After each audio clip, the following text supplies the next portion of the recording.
E nós estamos na segunda mensagem da nossa série, a série Um Legado de Compaixão. Um legado de compaixão. E hoje eu quero falar sobre compelido pela compaixão. O Marcelo era um jovem que morava no bairro carente, comunidade carente, lá em Fortaleza. E eu e minha esposa tivemos o privilégio de investir um período das nossas vidas lá, ajudando muito, trabalhando naquela comunidade carente. Foi uma das experiências mais preciosas, mais maravilhosas, ministerialmente falando. Deus tem sido muito, muito misericordioso. Eu sei que não é por causa de mim, apesar de tantas falhas, mas eu tenho tido o privilégio de ministrar ao redor do mundo, em tantos países, das Américas, na Europa, na Ásia, na África, em tantos lugares, em igrejas enormes nos Estados Unidos, em estádios. E eu também tive o privilégio uma vez lá na África, aliás 2 vezes já, de ministrar lá na Nigéria, no ministério lá do Ina Kadeboe. E todas as 2 vezes era uma multidão incontável, mas uma das vezes a multidão era até maior. Era num galpão que eles têm lá, onde eles têm as vigílias deles, lá perto de Lagos, na Nigéria. O galpão é 2 quilômetros de comprimento e 1 quilômetro de largura. Então, é cheio de telão de LED, mas a plataforma, o palco, cabe 6.000 pessoas.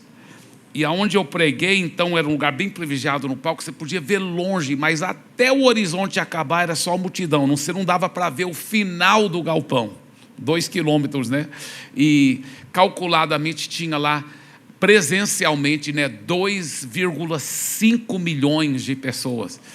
Então foi um privilégio. Eles sabem quando eles fazem apelo, eles têm carrinhos, parece carrinho de golfe com bancos, para trazer as pessoas. Para Virgínia, você precisar de correr 2 quilômetros para entregar a vida para Jesus. Então, é uma loucura.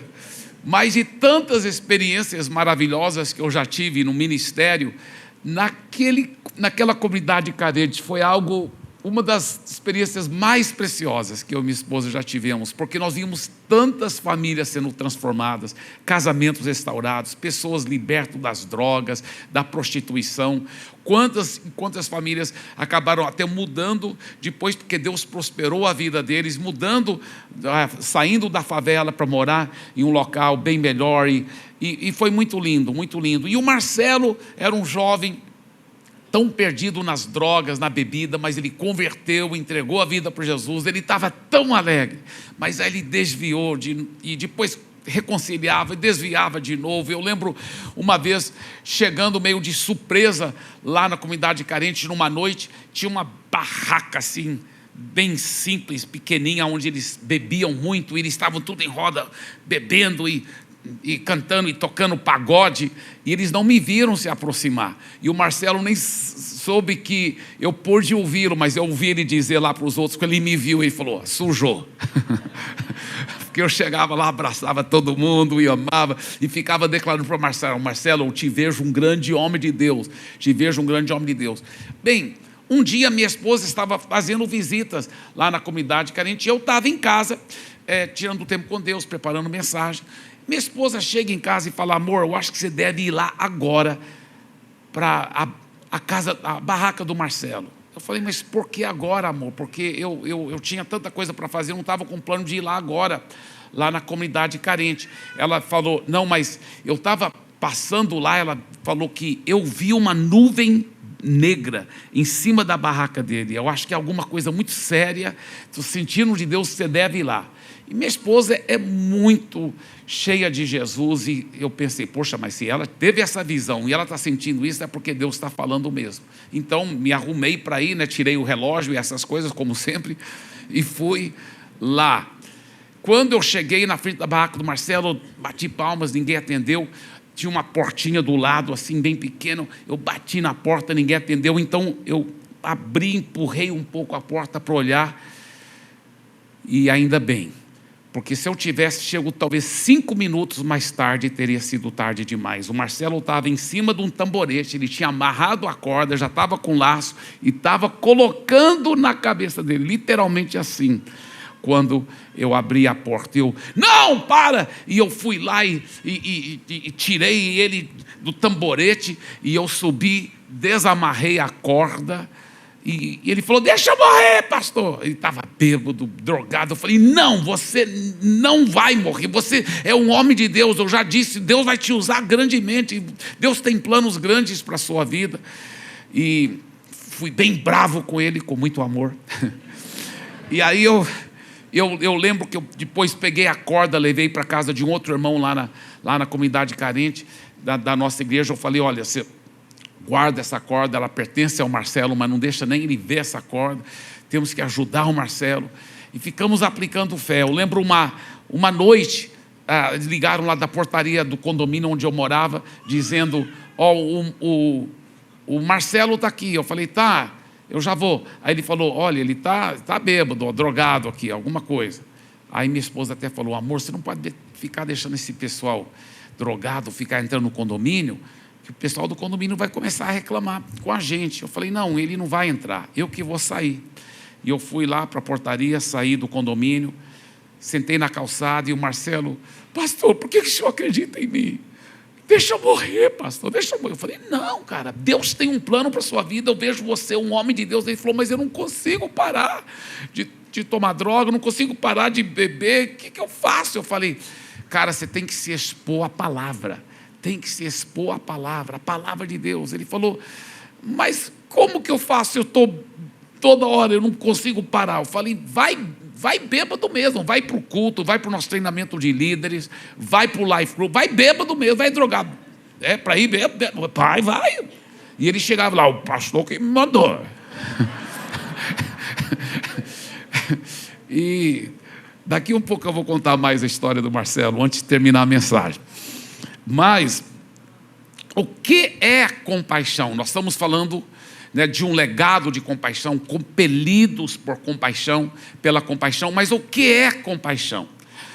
É uma empatia onde você sente o que o outro está sentindo? Sim, mas é muito mais do que isso. A Paula Rodrigues, ela disse o seguinte, a empatia nos ajuda a olhar com os olhos do outro, e a compaixão nos faz desejar ajudar os outros. Ela também disse o seguinte, a compaixão é o desejo de diminuir o sofrimento do outro. Sentir compaixão envolve desejar, se motivar e agir para aliviar o sofrimento de alguém. O Jathan Ruff, ele disse o seguinte, compaixão não é simplesmente um sentimento, compaixão é um compromisso de se envolver em ajudar pessoas. Compaixão me move de sentimentos para a ação.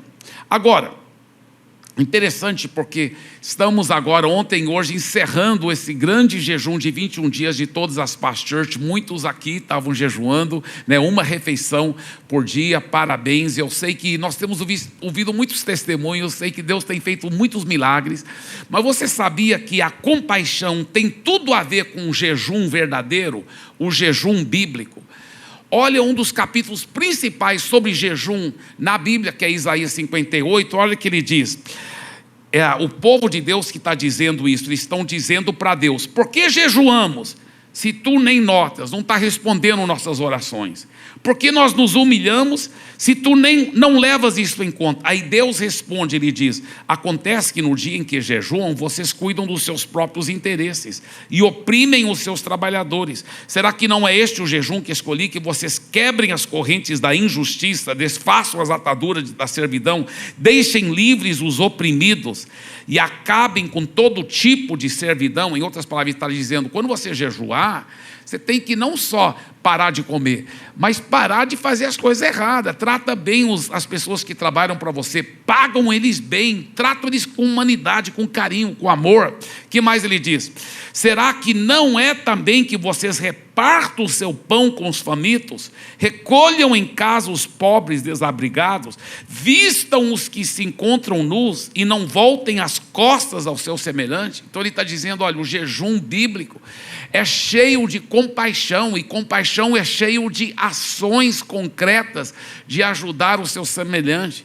Ele disse: olha, em vez de você só deixar de comer, pega aquela comida que você iria comer, que você não está comendo porque você está jejuando, pega aquela comida, junta com outra comida e vai levar para alguém que está passando necessidade, que está com fome. Ajuda as pessoas, seja proativo. Impressionante isso, porque eu senti de Deus bem fortemente isso, e eu tenho ficado muito feliz com a resposta durante os cultos, de desafiar todos nós, inclusive eu e minha esposa estamos nessa também, nós já temos esse compromisso, todos nós, essa semana ainda, fazer alguma ação concreta de compaixão, de ajudar alguém que está necessitado, talvez com comida, talvez com roupa, talvez com dinheiro. Talvez você diz: ah, pastor, mas eu estou muito necessitado, pastor, eu que estou. Mas você pode encontrar alguém mais necessitado do que você, com certeza. Talvez você fale: eu estou em dívida, mas com certeza você encontra alguém que está mais endividado do que você. E sabe que esse é um dos maiores segredos na vida cristã. O São Francisco de Assis, o que ele falou é 100% bíblico, está lá baseado em Lucas 6,38. É dando que se recebe. Quando você tira seus olhos de você mesmo e começa a ter compaixão para com o seu semelhante, você desencadeia um milagre celestial sobre a sua própria vida. Isso é um fato. Por isso, um dos maiores segredos é: qual é a área que você está sofrendo? Naquela área, vai ajudar outra pessoa que está sofrendo mais ainda. Você está sofrendo na saúde, acha alguém que está sofrendo ainda mais na saúde e vai tentar ajudá-lo, ou com remédio, ou com oração, com amor, com carinho. Você está sofrendo na sua família, acha alguém que está sofrendo ainda mais na sua família, vai ajudar aquela pessoa, ama, sirva. É quando você planta sementes, você já notou que muitas vezes é quando você está passando necessidade que o mendigo vem pedir ajuda? Aquilo foi Deus que mandou, porque Deus está falando: eu quero que você dê para que eu possa dar para você e suprir a sua necessidade. Foi Deus que mandou aquele mendigo. Foi Deus, porque Deus está falando: eu estou te dando uma oportunidade para você realmente dar para alguém, ajudar alguém, porque eu quero destravar o céu sobre a sua vida. Olha só, isso é um princípio muito grande, muito forte. Eu lembro um casal onde eu estava pastoreando em Santarém. O filho deles ficou mortalmente enfermo, o bebezinho, menino tão lindo, mas ele estava deformado. Eu nem conseguia quase olhar para ele, porque estava feio, estava lá no balão de oxigênio, os médicos já tinham desenganado. O empresário até foi olhar, empresário que condições mesmo, falou: a gente manda de avião para Belém, para Manaus, qualquer lugar, porque Santarém, lá no meio da Amazônia. O médico falou: não adianta. Nem sabemos porque que não morreu ainda, porque não tem jeito, essa criança vai morrer, só um milagre. E eu orei com os pais, e eles falaram: pastor, nós cremos que Deus já respondeu, nosso filho está curado. E eu falei: amém, vamos agradecer. Nós fizemos uma roda ao redor daquele bercinho lá, com aquele balão de oxigênio, e nós só ficamos agradecendo e louvando a Deus. Ele está curado em nome de Jesus. E mais tarde eu fui visitar no hospital de novo, só para acompanhar, para mostrar aquele carinho, aquele amor. E eu falei: onde estão os pais? Eles não estão aqui? Não, eles estão aqui, eles estão lá.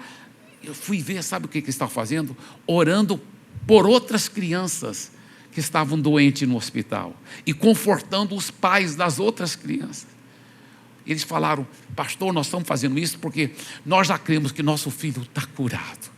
E porque nós queremos ajudar e amar os outros. E eles foram me apresentando para os outros pais. Eu fiquei: uau, que fé, que lindo. Mas não deu em outra. É dando que se recebe. Aquela noite, a enfermeira passando, pensando que o bebê a qualquer momento estaria morto, ela falou: todos os sinais vitais voltaram. Estava 100% curado, 100%. Totalmente. Os médicos até falaram: já podia até dar alta, mas vamos deixar ali mais um dia só para a gente ficar observando, porque é um milagre. Os próprios médicos falaram: é um bebê ressurreto. No hospital todo ele ficou com esse apelido, o bebê ressurreto. Prova que os pais, de vez em quando estão em Santarém, vêm: olha, enquanto ele crescia, esse que era o bebê ressurreto. Aí o menino foi crescendo, eu fui tirando foto. Toda vez que eu volto para Santarém, tiro foto. E ficou maior. Aí agora, a última vez que eu voltei, ele já estava casado. Tirei foto com ele e a esposa. O bebê ressurreto. Por quê? Porque os pais deram de si, ajudando os outros, orando pelas outras crianças, amando os outros pais. Faça isso. Essa semana, decida, separe tempo na sua agenda. Eu vou ajudar alguém que está passando alguma necessidade, seja com roupa, seja com comida, seja com uma cesta básica, seja com dinheiro, mas eu quero te desafiar essa semana. Coloque em prática a verdadeira compaixão. Agora, a palavra de Deus fala muito sobre os benefícios da compaixão. Vamos falar agora sobre os benefícios da compaixão. Em Isaías 58, aquele mesmo texto sobre o jejum, depois de ele falar de você ajudar os pobres, ajudar as pessoas, praticar a compaixão, aí olha e fala os resultados. Olha e diz: então a luz de vocês romperá como a luz do alvorecer, e a sua cura brotará sem demora. Olha só o que ele está falando. A sua cura brotará sem demora. Ele diz: a justiça irá adiante de vocês, e a glória do Senhor será a sua retaguarda. Então vocês pedirão ajuda, e o Senhor responderá. Olha, você vai orar e vai receber resposta de oração. Gritarão por socorro, e Ele dirá: eis-me aqui. Se abrirem o seu coração aos famintos e socorrerem os aflitos. Então a Bíblia é muito clara. Quando nós tiramos os olhos de nós mesmos e começamos na prática, praticar a compaixão para com as pessoas necessitadas, isso destrava o céu sobre a nossa vida. Um estudo longitudinal da Haas School of Business, da Universidade de Califórnia, em Berkeley, os autores usaram escalas de pesquisa validadas para avaliar os traços de personalidade das pessoas que entram no mercado de trabalho. Após 14 anos nessa pesquisa, olha, 14 anos, uma pesquisa séria, e controlando os fatores demográficos e corporativos, aqueles que eram egoístas, agressivos, manipuladores, pessoas que não ajudavam os outros que estavam necessitados, eles tinham menos probabilidade de subir na hierarquia.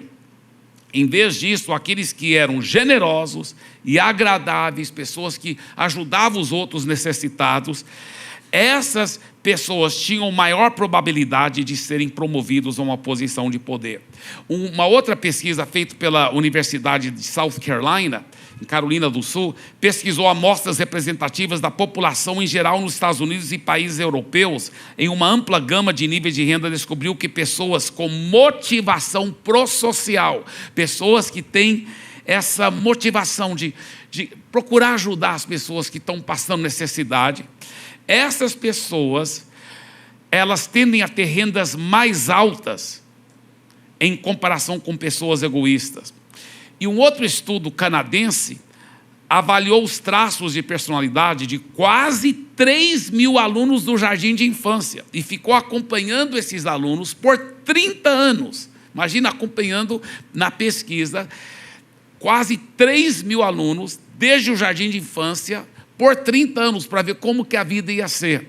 Eles descobriram uma coisa, que os homens, entre esses alunos, independentemente do seu QI, da sua inteligência, ou até da sua origem familiar, aqueles que mostraram mais gentileza aos outros no jardim de infância, até no jardim de infância, que aprenderam a ser mais cuidadosos para ajudar o outro que estava passando qualquer problema e ajudar um ao outro. Esses, depois de 30 anos, foi comprovado que eles tiveram ganhos anuais significativamente maiores em comparação com aqueles que eram agressivos ou opositores. Agora, a pessoa poderá pensar, que a gentileza, a generosidade, a compaixão, o amor ao próximo e ajudar as pessoas necessitadas é o segredo, então, de prosperar nas finanças. Mas a pesquisa também mostra que os motivos são importantes. Se você demonstra bondade ou compaixão para com os outros só por motivos estratégicos ou egoístas, é melhor esquecer. A pesquisa mostra que tem que ser autenticamente altruísta, ou senão não vai funcionar. Tem que ser altruísta de coração, ajudar por amor mesmo as pessoas. Então eu quero mergulhar um pouquinho mais nisso aí. A motivação que gera compaixão. Olha o que Jesus disse em Mateus 6, ele disse: tenham cuidado, não pratiquem boas obras em público somente para serem vistos pelos outros. Se vocês fizerem isso, não receberão nenhuma recompensa do Pai que está no céu. E 1 João 3,14, ele fala: nós sabemos que já passamos da morte para a vida, porque amamos os irmãos. Quem não ama, permanece na morte. Agora, aqui é muito profundo, porque ele fala, se você tem esse amor verdadeiro de querer ajudar os outros, tá? Isso é um dos sinais que você foi regenerado, que você já converteu, que você teve um encontro com Jesus. Ele fala, quem não tem esse amor, permanece na morte, ou seja, não nasceu de novo, não é convertido de verdade. Por isso que eu coloquei essa frase, a compaixão genuína é um resultado do novo nascimento. A primeira coisa para a gente poder ter a motivação pura em praticar a compaixão é ser convertido de verdade, é ter entregue a vida a Jesus, ter arrependido dos pecados, e o Espírito Santo desce e te regenera, te dá um novo coração. E aí agora você tem esse amor de verdade. Agora, mesmo sendo convertido, não é garantia que você sempre vai ajudar as pessoas com a motivação certa. Porque mesmo sendo convertido, se você não vigiar, você pode ter a motivação egoísta. Eu só quero as bênçãos de Deus, por isso que eu vou fazer. Ou eu só quero ser visto pelos outros, ser elogiado. O que você, uma vez convertido e nascido de novo, então é importante você escolher a crucificar a sua carne, o seu ego, e falar, Senhor, eu vou ajudar essas pessoas, e eu até prefiro que ninguém saiba. Eu até prefiro que ninguém saiba, porque eu só quero que o Senhor veja o que eu estou fazendo. Porque eu estou fazendo isso, Deus. Eu sei que o Senhor vai me prosperar, eu sei que os céus se abrem sobre minha vida, vai ter benefícios, isso não é errado saber que vai ter, mas essa não é a razão principal que eu estou fazendo, Senhor. Eu estou escolhendo induzir meu coração para que a razão principal seja por amor ao Senhor e por amor ao meu semelhante. E é por isso que eu vou fazer, Deus. E você pode escolher induzir o seu coração a ter essa motivação correta, se você já nasceu de novo. Esse texto aqui que eu vou ler agora, da palavra de Deus, é um dos textos mais desafiadores em toda a Bíblia sobre essa área. Ele diz em 1 João 3, 16 a 19, nisto conhecemos o amor, que Cristo deu a sua vida por nós. Portanto, também nós devemos dar a nossa vida pelos irmãos. Ora, se alguém possui recursos desse mundo e vê seu irmão passar necessidade, mas fecha o coração para essa pessoa, como pode permanecer nele o amor de Deus? É como se o apóstolo João, inspirado pelo Espírito Santo, está questionando, falando assim, duvido que essa pessoa seja nascida de novo, se ela realmente fecha o coração, ela tem recurso e ela não está ajudando o irmão que está passando necessidade. Filhinhos, não amemos de palavra nem de boca para fora, mas de fato e de verdade. E nisso conheceremos que somos da verdade, bem como diante dele tranquilizaremos nosso coração. Na hermenêutica não tem jeito. Essa última frase, fica mostrando essa última frase na tela, por favor. Fica mostrando. Essa última frase é bem clara. A frase diz o seguinte, que é uma das formas de você ter certeza que você realmente converteu, que Jesus é o Senhor da sua vida, e isso tranquiliza o seu coração sobre a certeza da sua salvação até, é que você realmente está na prática, proativamente, ajudando as pessoas que passam necessidade. Agora, quando eu penso nesse legado de compaixão, eu lembro com tanto carinho dos meus pais. Meus pais eram missionários norte-americanos aqui no Brasil. E eu sou o caçula de 5 filhos. Então, meus 4 irmãos mais velhos, todos nasceram nos Estados Unidos antes de meus pais serem missionários aqui no Brasil. Eu sou o único que nasci no Brasil, tenho cidadania dupla. Sou o único da minha família que tem essa cidadania dupla. Mas meus pais, eles já tinham uma vida muito próspera, apesar de serem muito piedosos, muito apaixonados por Deus, lá nos Estados Unidos, eles já tinham uma vida muito próspera, antes de eles virem para o Brasil. Então, quando eles vieram para o Brasil, ninguém prometeu, nós vamos financiar como missionários. Não, eles falaram, nós vamos ser autossustentados. Então, eles investiram dinheiro lá, em bolsa de valores, em imóveis, etc. E aí eles trouxeram dinheiro com eles, e compraram uma terra em Mato Grosso. Eles falaram, nós vamos plantar café e ser autossustentado. Mas antes de plantar café, nós vamos aprender português, começar na obra, porque eles tinham um bom dinheiro já. E eles então aprenderam português, começaram na obra, e naqueles primeiros anos, os investimentos deles nos Estados Unidos fizeram assim, ó, eles já eram muito prósperos, agora eles se tornaram hiper prósperos. Eles falaram, sabe uma coisa, nós nem temos que plantar café mais, temos dinheiro para poder nos sustentar para o resto da vida. Então eles venderam a terra, e toda a vida, os dois morreram bem velhinhos já na Amazônia, aqui no Brasil. Mas até a morte deles, todas aquelas décadas e décadas morando aqui no Brasil, toda essa obra missionária, nenhuma oferta que eles receberam, seja dos Estados Unidos ou seja do Brasil, eles usaram para si mesmos. Não, porque eles foram autossustentados. Então, toda oferta que entrava ia direto para a obra de Deus, para ajudar as pessoas pobres, para ajudar a espalhar o Evangelho de Jesus.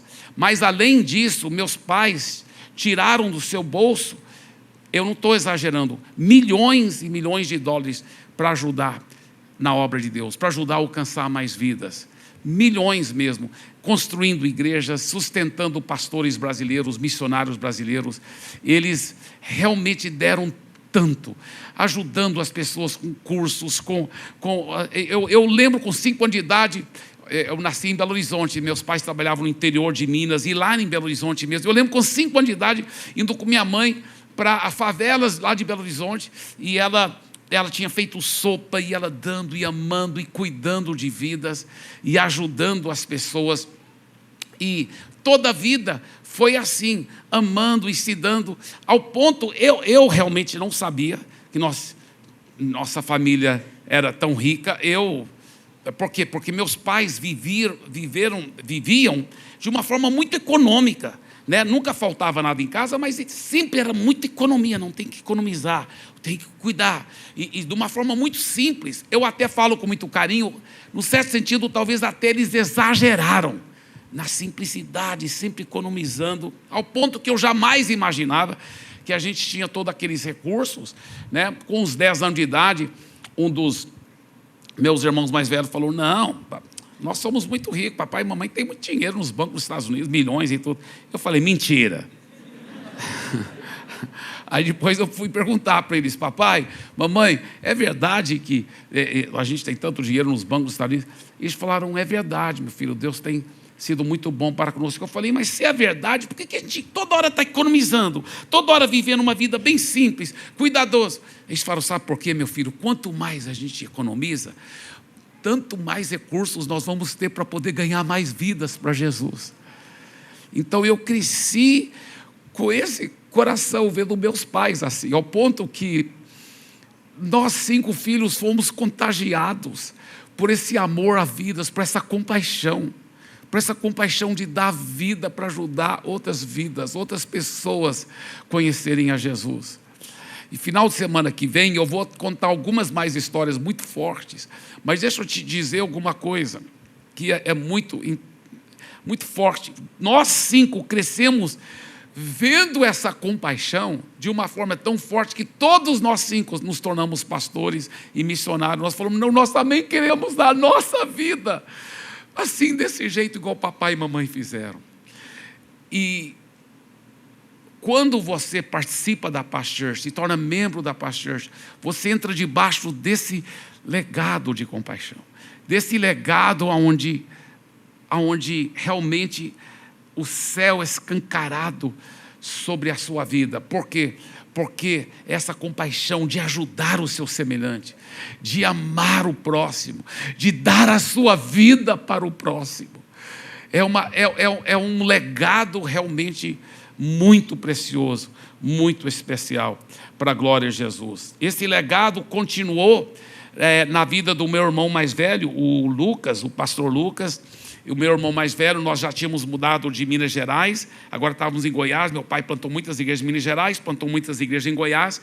E o meu irmão, o pastor Lucas, foi estudar nos Estados Unidos. Todos nós 5 filhos, eles financiaram nossas faculdades caríssimas nos Estados Unidos.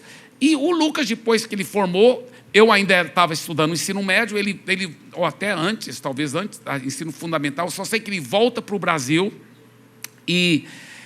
casado já com a sua querida esposa, Cristina, pastora Cristina, e eles foram ajudar meu pai em Goiás, plantando igrejas. Mas depois de um certo tempo, o pastor Lucas falou para o meu pai: papai, eu tenho um sonho de ajudar o povo ribeirinho, de trabalhar com o povo ribeirinho. O Senhor me abençoe. E claro, ele foi para trabalhar com o povo ribeirinho. Começou a Missão Paz.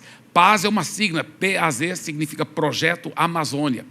E o Lucas, então, depois as igrejas estavam bem estabelecidas em Goiás e tudo, ele acabou convidando a família toda, acabou indo lá um tempo, trabalhando muito, muito lá na Amazônia. E foi muito, muito lindo. Por quê? Porque se tem um povo que não vai poder te retribuir financeiramente, é o povo ribeirinho. O que eles têm? Eles pescam o peixe, plantam sua mandioquinha, fazem a sua farinha. É isso que eles comem, peixe e farinha. Agora, deixa eu te falar uma coisa. Quanta carência, quanto povo que precisa. E o pastor Lucas mergulhou por esse amor desse povo, para alcançar esse povo, com ajuda social e com ajuda espiritual, com o Evangelho de Jesus. Hoje, a Missão Paz, nós temos mais do que 100 barcos trabalhando na Amazônia.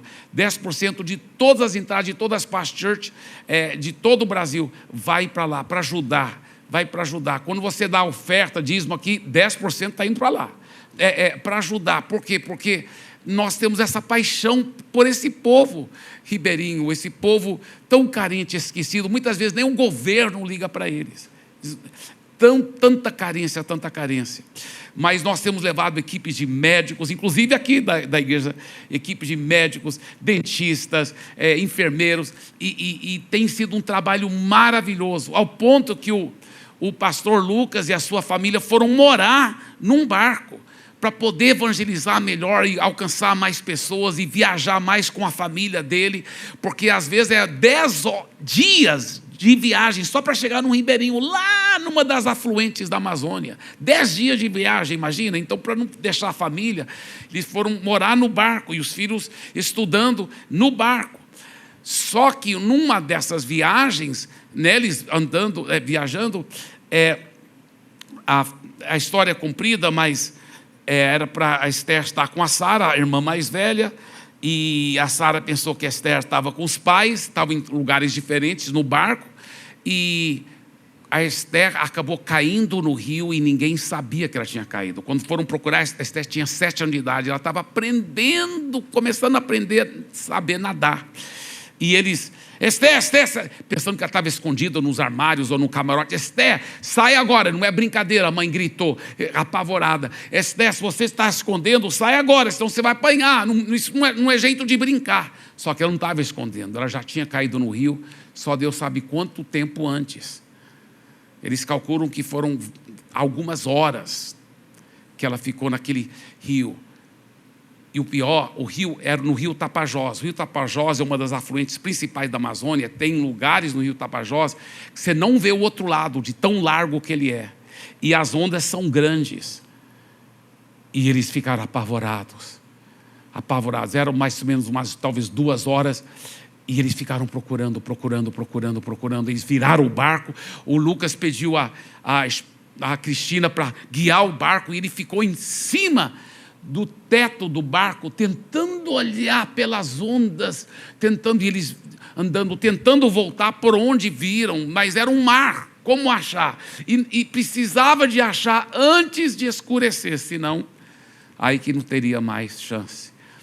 E lá para as 4 horas da tarde, o Lucas de longe pensou que ele viu algum brilhozinho, era a mãozinha dela, porque ela estava ficando de costa, flutuando de costa assim. E graças a Deus encontraram ela sã e salva. Aí está a Esté, essa loirinha, a irmã mais velha, a Sara, ao lado dela, e o Josias, o irmão. O Isaías não tinha nem nascido ainda, né? Todos 4 hoje também são pastores e missionários desses filhos, né? E a Cristina, isso foi no dia que ela foi encontrada, olha, dia 22 de outubro de 1982. Praise God obrigado Deus, glória a ti a Deus por ter achado minha filha. E esse foi o barco da onde ela caiu. Agora, Essa Estherzinha hoje é missionária, pastora. Aliás, ela com seu marido, pastor Arão, que são os responsáveis pelo Paz Kids aqui, para a glória de Jesus. Dê para Jesus uma forte salva de palmas.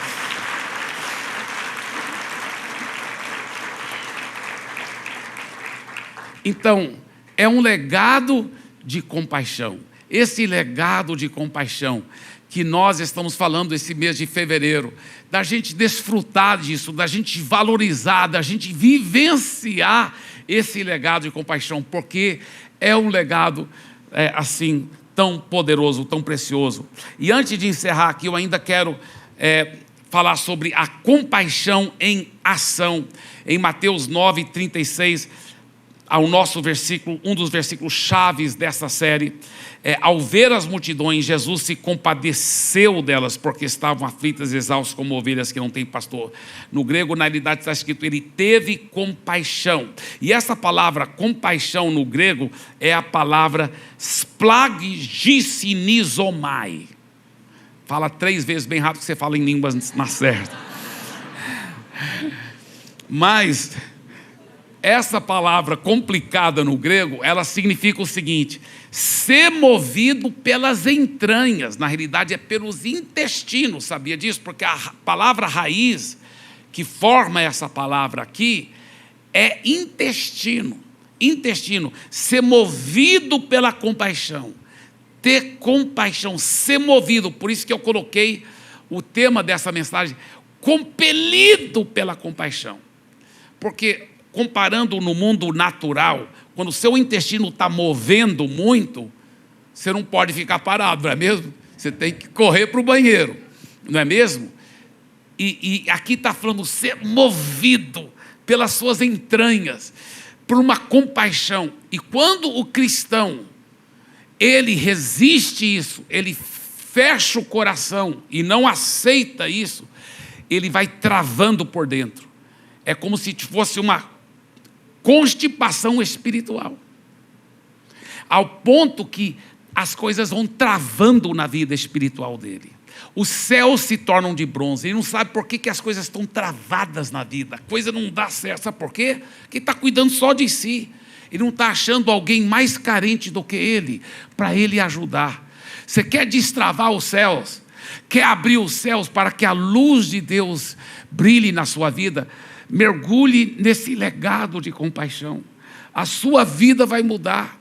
Tudo vai destravar na sua vida. Eu te desafio que essa semana seja só a primeira semana de muitas em que você vai começar a ter um novo hábitos, uma nova prática de vida, uma prática de constante, de viver uma vida de compaixão. A compaixão em ação.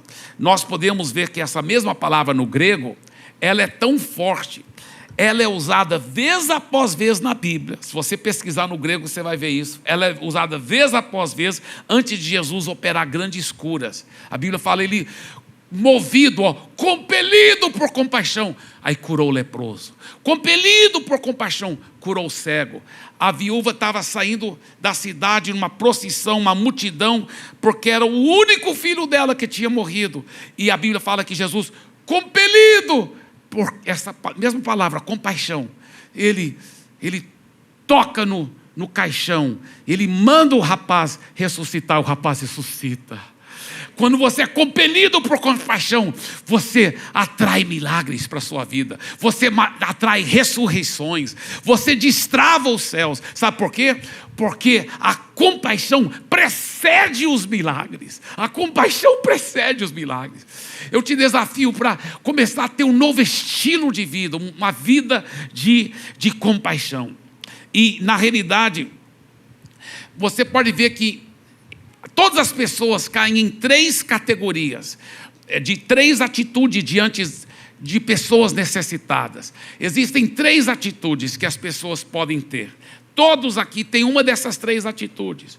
Ou falando sobre aquela parábola que Jesus conta do bom samaritano, porque a história que Jesus falou foi um homem foi atacado por bandidos, quase que mataram ele, deixaram ele sangrando, semi-morto, e roubaram tudo que ele tinha. Talvez ele tinha um cavalo, um jumento, e muitos bens, roubaram tudo, deixaram ele lá praticamente nu e semi-morto, sangrando. E aí a Bíblia fala do sacerdote que passa de longe. Isso mostra ao que muitos têm essa primeira atitude, passar de longe, uma atitude egocêntrica. Eu me envolver com ele, não, ele vai morrer mesmo, tudo indica que ele vai morrer, esse já está morrendo, e correr o risco, porque se eu for lá, talvez os bandidos ainda estão por perto, vão me pegar também, eu vou sair daqui. Quantas vezes que eu tenho tido essa atitude egocêntrica? Quantas vezes? Eu reconheço, eu tenho tido isso, muitas vezes. A segunda atitude é do levita. Infelizmente, nas traduções mais modernas de português, que tentam simplificar, ele passa a impressão que o levita também só passou de longe. Não é o que o grego mostra. O grego mostra que o levita, na realidade, até parou, foi lá perto do homem, olhou. Ele foi lá perto, ele ficou preocupado com a situação, mas não fez nada, foi embora também.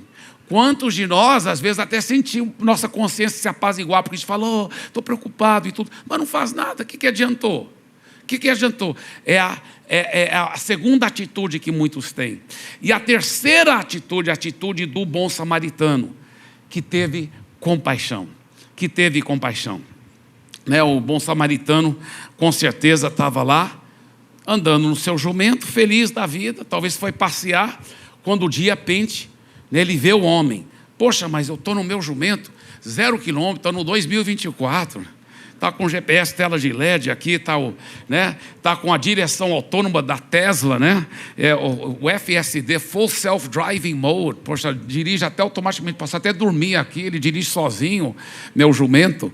E ele fala, não, mas eu vou descer aqui, e ele desce do seu jumento, e ele vai lá e cuida do homem. A Bíblia fala que ele derramou óleo e vinho. Óleo e vinho eram remédios caseiros comuns. Ele estancou o sangue, tentou parar, curar, salvou a vida do cara. Aí carrega, coloca no seu próprio animal e leva para a hospedaria, que era a coisa mais próxima ao hospital que existia naquela época em Israel, era a hospedaria, porque lá tinha gente que ia cuidar dele, só que tinha que pagar. E ele pagou o homem, falou, fica cuidando dele, depois eu volto aqui para ver como ele está, vou ficar voltando aqui e ficar te pagando, então cuida bem. Então isso mostra as verdadeiras atitudes que a compaixão bíblica tem. A atitude da compaixão bíblica, isso fala de humildade, desceu do animal e foi no mesmo nível, se aproxima das pessoas, porque eu já vi pessoas às vezes que elas se sentem muito bem, que elas estão ajudando os pobres, porque elas se envolveram num projeto, dão dinheiro lá para o projeto, não tenho nada contra, acho que a gente deve ajudar nos projetos, isso é maravilhoso, mas não é só isso, a compaixão, ela se aproxima do ser humano, ela se aproxima da pessoa, como ele fez, ele desceu do jumento, se aproximou da pessoa, se coloca no mesmo nível da pessoa. Os necessitados são pessoas que amamos e não projetos que implementamos. Isso que é a verdadeira compaixão bíblica. Isso fala de ser humilde, isso fala de investimento de tempo, separar tempo na sua agenda, para investir tempo com pessoas que amamos. Isso fala de dar a palavra de Deus, porque o óleo representa palavras de fé, que você chega lá e derrama óleo sobre a ferida, palavras de fé. O vinho representa a unção do Espírito Santo, você vai orar pela pessoa, você vai orar com muita fé sobre ela. Isso fala de sair da sua zona de conforto. Isso fala de investimento financeiro, porque ele investiu financeiramente, levou para hospedaria e pagou, e ficou voltando para ficar pagando. Isso fala da gente, realmente, isso que é compaixão bíblica. Deixa eu lhe perguntar, em qual dessas, seja bem honesto, qual dessas 3 atitudes tem representado a sua vida? Qual dessas 3 representa você? O sacerdote egoísta, não quero me envolver. O levita que se preocupa, chega perto, mas não faz nada. ou aquele outro que investe muito tempo, muito amor, muito carinho e muito dinheiro? Qual desses três? Um irmão hoje, depois do culto lá no Eldorado, ele chegou para mim e falou: eu preciso ser honesto, todos os três me representam, porque tem vezes que eu tenho sido um sacerdote mesmo, egoísta. Outras vezes eu fui um levita, preocupei, mas não fiz nada. Teve algumas vezes que eu fiz algo. Eu falei: cara, eu acho que você tem toda a razão, eu também. Eu acho que já representa todos os três. Mas o desafio de Deus para todos nós hoje é que nós sejamos como o bom samaritano, como uma prática constante da nossa vida, praticando a compaixão. Você recebe isso em nome de Jesus? Eu não esqueci de falar de Marcelo, viu? O que aconteceu com Marcelo? Ele ficava ouvindo a palavra. Ele ficava ouvindo a palavra. Ele chegava lá: não foi o pastor que mandou. Bêbado mesmo. E eu falava para o pastor Sandro: Sandro, fica ao lado do Marcelo, não deixa ele ficar fazendo barulho durante a mensagem. E o Marcelo falava: eu estou ouvindo, mas não está transformando. Eu falei: fica se expondo a palavra, mesmo bêbado, mesmo drogado, domingo após domingo. Toda reunião do Life Group, durante a semana, às vezes ele vinha bêbado, às vezes não, ia. Até para o treinamento de líderes, ele ficou recebendo a palavra. Sabe o que aconteceu? Ele foi transformado, ele nasceu de novo, venceu as drogas, venceu a bebida. Aí sabe o que mais aconteceu? Ele não tinha emprego, nem tinha documentos, nem tinha dente. Os irmãos da igreja ajudaram ele a tirar os documentos, ajudaram ele a ter dente, ajudaram ele a achar um emprego muito bom, começou a prosperar ao ponto que ele pôde, eu não lembro se ele comprou ou alugou uma casa muito boa, fora da comunidade carente, já pôde morar lá. Uma jovem da igreja, ele casou com essa jovem maravilhosa e estava com um emprego tão bom, sendo tão abençoado. Aí eu estava tão feliz ver o Marcelo transformado. E ele chegava para mim e falava: pastor, estou ganhando muitos outros viciados para Jesus, em drogas, está sendo tão maravilhoso ver Jesus libertando. E um dia, num domingo, depois do culto de manhã, eu estava indo para casa para almoçar, para tomar uma sonequinha, para depois ter outros cultos à tarde que eu ia pregar. Então eu estava indo para casa e ele liga no meu celular: pastor, onde você está? Eu falei: estou indo para casa para almoçar. Ele falou: dá para você vir para a chácara do irmão Gilvan? Era fora da cidade, eu sabia onde era a chácara. Eu falei: por quê? Ele falou: nós estamos fazendo um grande churrasco aqui. E eu já estava preparando para dizer para ele: ô amado, você sabe, domingo é muitos cultos e tudo. Poxa, eu queria voltar para casa rápido para almoçar e tomar minha sonequinha, né? Antes dos próximos cultos. Mas antes de eu falar qualquer coisa, antes de eu falar que eu não podia, ele falou: sabe para que o churrasco, a grande celebração que nós estamos fazendo aqui? Eu falei: por quê? Ele falou: hoje eu estou sendo consagrado líder de Life Group. Aí eu falei: eu vou. Não preciso tomar soneca, não. Eu vou. E eu fui lá para a chácara. Fui lá e chorei de alegria de ver meu filhão se tornando um líder, ganhando pessoas, cuidando de vidas. Foi tão emocionante. E ele ficava falando para mim: pastor, Deus está me usando, estou ganhando muitas almas, nós vamos abrir uma casa de recuperação. Eu falei: mesmo, pastor, e tal. Depois ele falou: abrimos, a casa está funcionando, já tem muitos homens e rapazes sendo libertos de drogas, é lindo lá, você vai lá ministrar para nós? Eu falei: eu vou. Aí nós combinamos o dia. Aí quando chegou o dia, eu liguei para ele e falei: e aí, eu te apanho aonde? Me manda o endereço. Ele falou: não, eu vou te apanhar. Eu falei: é? Você tem carro? Eu tenho. Um carro bonito. Agora, ele entra no condomínio com carro e tudo. Aleluia. Não precisa ficar esperando lá fora. Aleluia.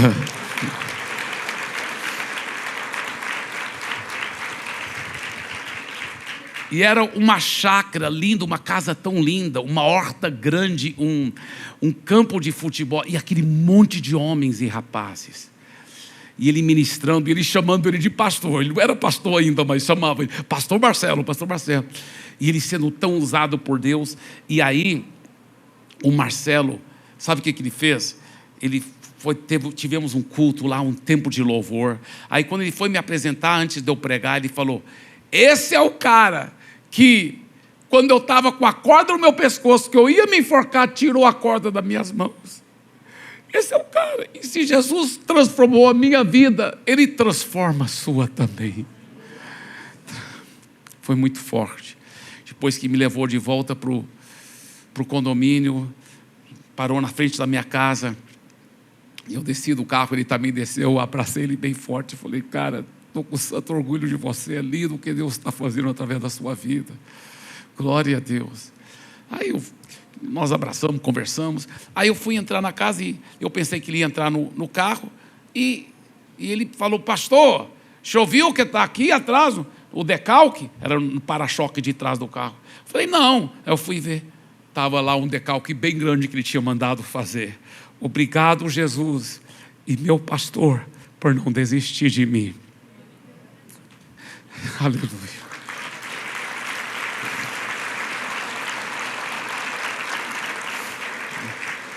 Não existe, eu lhe garanto, não existe uma recompensa maior do que praticar a compaixão, do que você ver vidas sendo permanentemente, eternamente transformadas para a glória de Jesus. Amém? Dê para Jesus mais uma forte salva de palmas.